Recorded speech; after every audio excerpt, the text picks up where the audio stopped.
Bapak Ibu saudara-saudari yang dikasihi Tuhan, tentunya ketika kita diajak untuk merenungkan mengenai yang kudus dan yang berdosa, hampir secara otomatis kita akan mengatakan kita cenderung sekali untuk berbuat dosa dan selalu mengambil jarak untuk hidup di dalam kekudusan.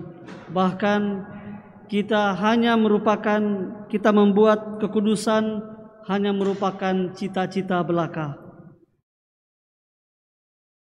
Dan ketika kita memperdalam lagi kehidupan kita menjadi seorang beriman, berarti siap untuk maju dan hidup di dalam kekudusan. Lantas kita bertanya, tetapi kenapa dosa ini seperti satu kebiasaan? Dosa ini selalu menempel di dalam kehidupan. Saya harus berbuat seperti apa? Saudara-saudari yang dikasihi Tuhan, di dalam bacaan-bacaan yang kita dengar selama masa Prapaskah ini, kita diajak untuk bisa masuk ke dalam pergulatan ini. Kita diajak untuk masuk ke dalam puasa, pantang, mati raga kita, dan juga berdoa dan beramal kasih. Hingga pada Minggu Prapaskah yang kelima ini, di dalam bacaan-bacaannya kita diajak kembali untuk melihat dengan kecenderungan kita dalam berbuat dosa, kita masih diberi kesempatan untuk bisa kembali dekat dengan Tuhan, untuk bisa merasakan bagaimana hidup dengan Tuhan secara layak dan pantas. Di dalam bacaan pertama yang kita dengar, Tuhan bahkan menjanjikan kesempatan yang baru yang akan diberikan kepada umat Israel, yang kalau kita melihat di dalam seluruh perjalanan umat Israel, luar biasa susahnya. Di dalam bacaan kedua, Rasul Paulus mengajak kita untuk melihat kembali bahwa ketika kita bertekad untuk mengikuti Tuhan, artinya kita harus siap untuk hidup baru. Dan di dalam bacaan Injil yang kita dengar, begitu luar biasa reaksi dari Yesus terhadap orang berdosa. Jebakan-jebakan yang dibuat oleh orang-orang Yahudi pada waktu itu hanya untuk mencelakakan Yesus, hanya untuk menjebak Yesus agar Yesus bisa menyikapi seorang berdosa secara adil, kata mereka. Tetapi Yesus mengambil sebuah andil yang luar biasa, bahkan membuat sikap yang berbeda dari biasanya. Yesus menyikapi orang berdosa dengan melihat kembali, dengan mengajak mereka semua untuk melihat mengenai hukum cinta kasih yang diajarkannya. Kalau kita melihat di dalam bacaan Injil hari ini, sangat gampang bagi kita untuk melihat orang berdosa, untuk menentukan dia itu berdosa atau tidak. Sangat gampang bagi kita untuk melihat kelemahan-kelemahan, baik kelemahan diri kita ataupun kelemahan sesama kita.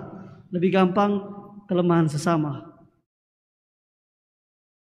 Kita diajak untuk bisa melihat bahwa ketika begitu gampangnya kita melihat kelemahan, kenapa tidak begitu gampang juga kita melihat kebaikan? Kita terlihat sangat susah untuk menunjukkan kebaikan-kebaikan orang. Bapak Ibu saudara-saudari yang dikasihi Tuhan,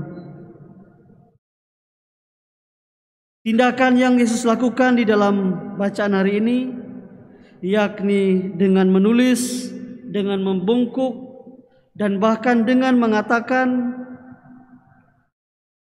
barang siapa di antara kamu tidak berdosa, hendaklah ia yang pertama melemparkan batu kepada perempuan itu. Mau mengajak kita untuk melihat kembali, apakah kita pantas? Apakah kita layak menjadi seorang pengadil bagi sesama kita? Bahkan Yesus secara tegas mau menyelamatkan bukan hanya perempuan itu saja, tetapi juga orang-orang Farisi dan ahli-ahli Taurat. Tuhan Yesus memberi kesempatan menyelamatkan perempuan itu dari rajam dengan batu yang biasa mereka lakukan menurut hukum Musa. Tetapi Tuhan Yesus juga menyelamatkan orang-orang Farisi dan ahli-ahli Taurat dengan cara mengingatkan mereka, coba kembali, kamu juga punya dosa atau tidak? Dan beruntungnya mereka bereaksi dengan baik, mengatakan mereka punya dosa. Satu persatu meninggalkan karena mereka masih merasa malu. Bapak Ibu saudara-saudari yang dikasihi Tuhan, dengan keadaan demikian Tuhan menyelamatkan, menyembuhkan kembali pandangan yang berbeda. Untuk orang-orang Farisi dan ahli Taurat memberikan pandangan bahwa semuanya mempunyai kecenderungan berdosa, tetapi untuk seorang perempuan yang berbuat zina, Yesus memberikan perubahan bahwa dengan cinta kasih semuanya akan bisa berubah. Kalau kita masuk ke dalam kehidupan kita masing-masing, kita bisa bertanya, bagaimana sikap kita terhadap orang berdosa? Apa yang menjadi sikap kita kalau kita melihat orang lain berdosa? Yang harus kita lakukan adalah kita harus mencintai orangnya dan membenci dosanya. Jangan terbalik, kita mencintai dosanya dan kita membenci orangnya. Kita harus bisa mencintai dengan sungguh orangnya, tetapi kita membenci dosanya. Karena dengan mencintai, kita mengangkat harkatnya sebagai manusia yang suci, yang juga diciptakan oleh Allah yang sama.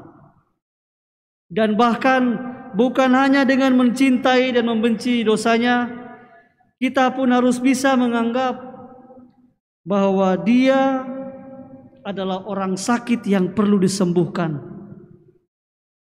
Artinya ketika kita melihat, bahkan jangankan orang lain, kalau kita juga berada dalam kondisi berdosa, secara malu kita mengatakan, saya perlu disembuhkan, saya lagi sakit. Dan dengan kesadaran demikian, kita pun mau disembuhkan. Kita pun mau agar dengan demikian hubungan antara Allah dan kita secara pribadi dipulihkan kembali. Bapak Ibu saudara-saudari yang dikasihi Tuhan, tentunya perjalanan hidup kita membuat kita untuk melihat secara serius mengenai hubungan ini, mengenai pembaharuan yang harus kita lakukan hari demi hari. Jatuh bangun kehidupan kita, pergolakan iman kita, tetapi harus kita selalu ingat bahwa kita semua diciptakan untuk merasakan kekudusan. Artinya kita semua layak dan pantas untuk mengalami cinta kasih Allah, layak dan pantas untuk mendapatkan kehidupan kekal.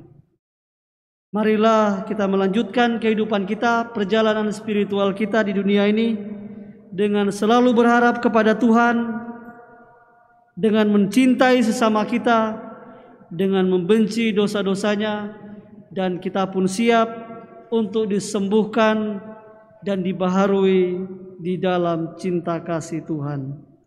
Tuhan memberkati kita.